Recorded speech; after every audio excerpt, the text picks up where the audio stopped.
God's providing for a bird, for the sparrow, do you not think he'll provide for his own children?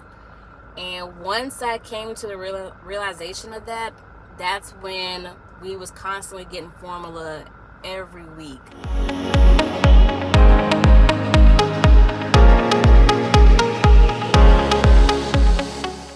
So my daughter turned 6 months old yesterday, and I figured why not do a 6-month postpartum update. If you haven't already, watch the story of my daughter's birth told by my husband and myself. The link will be in the description box. I guess I'll begin with coming home with baby girl. I believe we mentioned, I don't know if we mentioned it or not, but our house flooded the Saturday before Thanksgiving. There was a faulty pipe that burst, and the whole first level was flooded. We had to stay in Airbnbs the week of Thanksgiving up until I got induced. So coming home, we didn't know what we were coming home to. Honestly, they had been working on the house, so we kind of had to camp out upstairs in her bedroom for about a good month, maybe 3 or 4 weeks probably. We had to camp out upstairs. So that was very interesting and stressful because we weren't in our bedroom. We didn't have access to the kitchen like we wanted to. It was a lot. It was a lot. But thank God we made it through. Thank God for rental insurance. We were able to replace all the items that were damaged. So that was a great thing. Just a plug. Choose Lemonade rental insurance. They are the best. So I guess I'll begin with breastfeeding. I originally wanted to breastfeed. I really did. Being in the ICU, again, click the link in the description box to hear that story. But after being in the ICU and the pain that I was in and having to take a bunch of pain pills, different kind of medications, I physically was exhausted. It took a while for me to recover. Just little things like I just did not even have the strength sometimes to get out of bed and go to her bassinet and pick her up. Like my husband would have to pick her up for me and bring her to me. It was a lot. And I just needed to get myself together, because how can I breastfeed and I'm just, how? I had to learn how to walk all over again. I had to learn how to breathe all over again. It was a lot. So I tried it, and I just discovered this isn't for me. Formula. And there's nothing wrong with using formula. A fed baby is a happy baby, whether the baby is formula fed or fed via breast milk. A fed baby is a happy baby. So after dealing with that, COVID. So I did get vaccinated while I was pregnant. My husband did as well.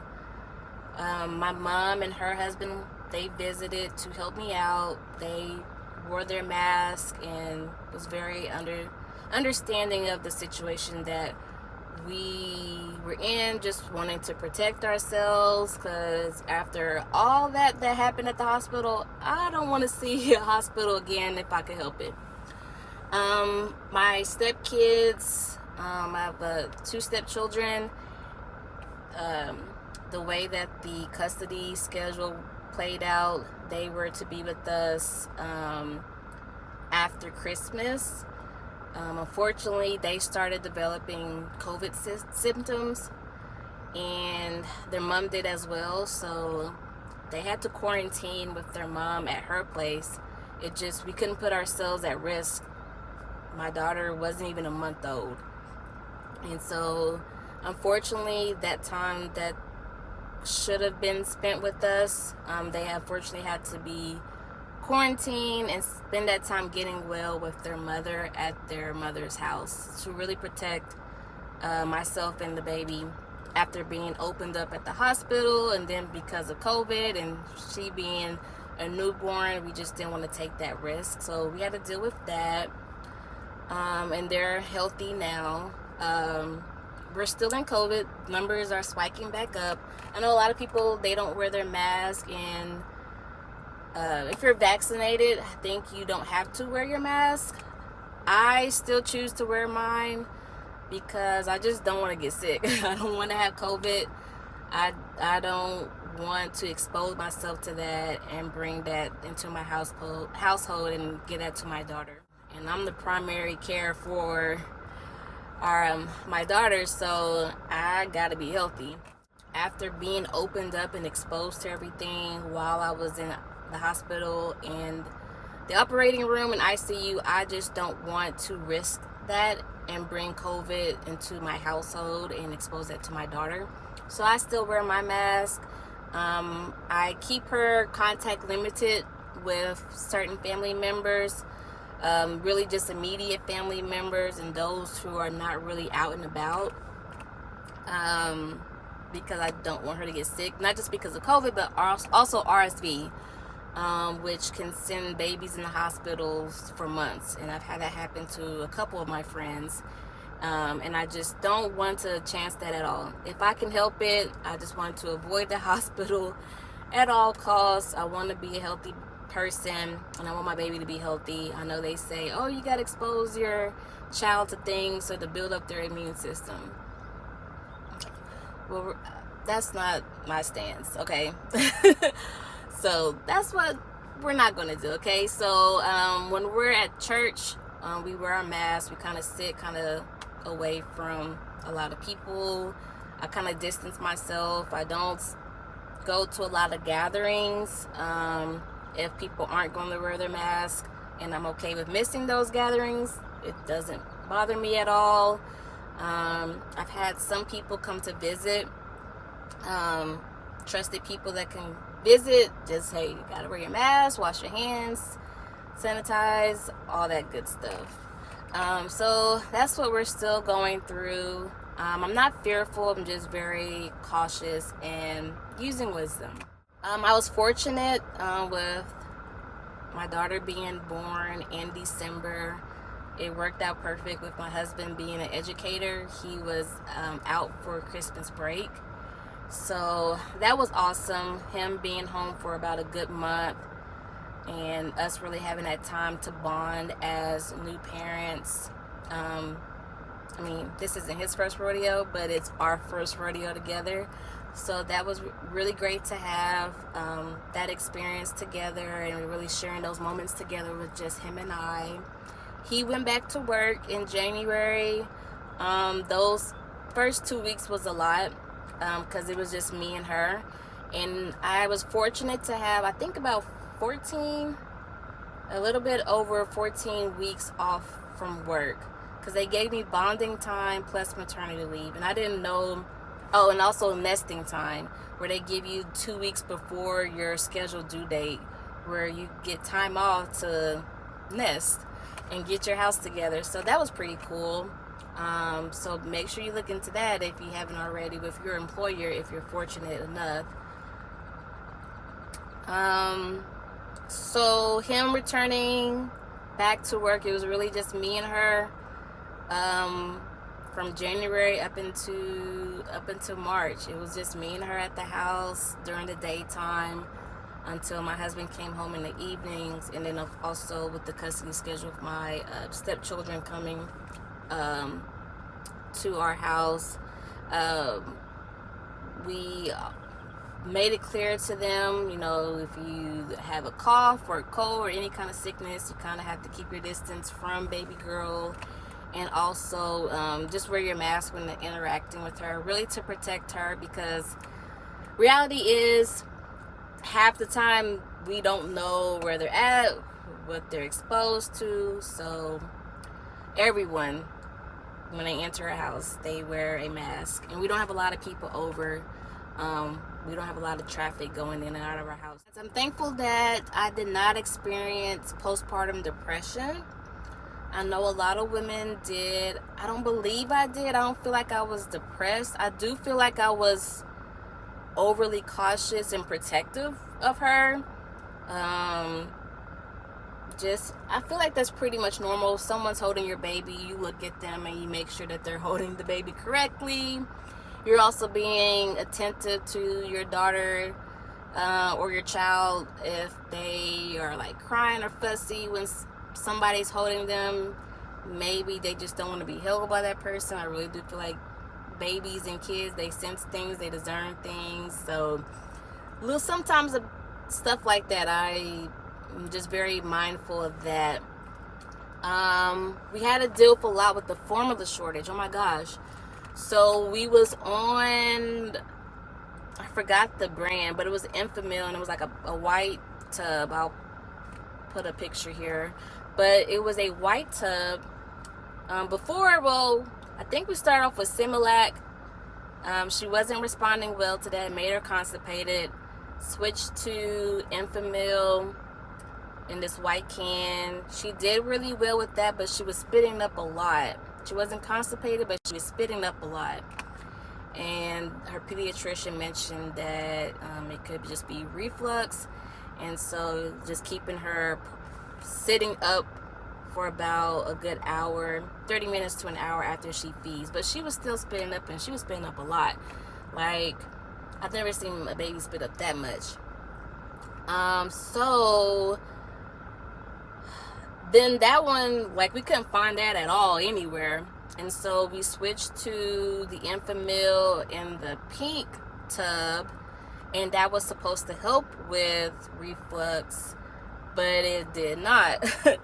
So I was like, God, come on, what do we do?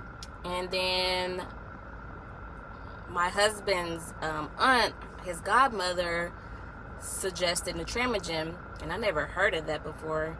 But as soon as we switched her over to that, no more spit up. So I'm like, okay, well, it was a cow allergy that she has.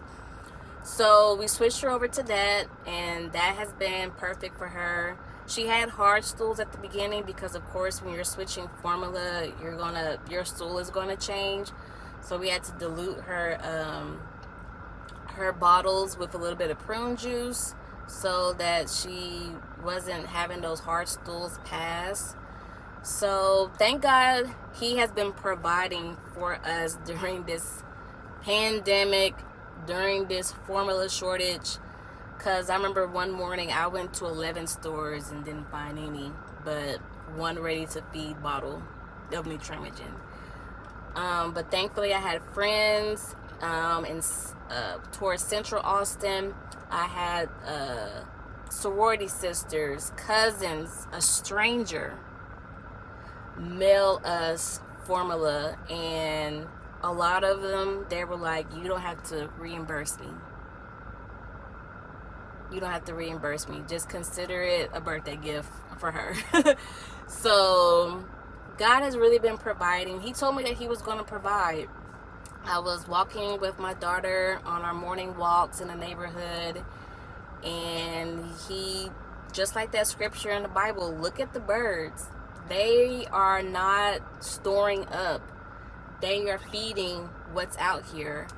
And if it takes, look at the rabbits. They eating grass. Unfortunately, a rabbit got to get killed for that bird to eat the to eat the rabbit. And so, and then the fruits and the berries and the nuts that's grown on the trees. Like, God's providing for a bird, for the sparrow. Do you not think he'll provide for his own children? And once I came to the realization of that, that's when we was constantly getting formula every week. My husband and I are grateful that God is truly the source. He is our everything. He gives us what we need. We are not lacking anything. So I feel like that's pretty much it as far as like a little 6-month postpartum update. I've been posting updates of our baby girl. her 1 month, her 3 month, and her 6 month that was posted yesterday. I feel like, so returning back to work, I think I'll save that for like a part 2, because that was a lot. That was a lot. Returning back to work, that was a lot. Yeah, I'm gonna save that for part 2. But yeah, I just wanted to record this video, just keep this journey going of my life, my daughter's life. So yeah, stay tuned for part 2. I'll share about returning back to work with her, working from home and caring for her, because daycare at the least here in Austin is about $1,200, $1,300 a month. That's about the cost of an apartment. And in a lot of these daycares, they just treat your baby like an assembly line. You know, So, yeah. But I'll do a video about that later. Thank you for watching this video. I made sure to keep it short. So, yeah, just stay tuned for part 2. Bye. I've got the joy of the Lord down in my soul. Down in my soul. Said I got it way down in my soul. Down in my soul. Hey, and it's so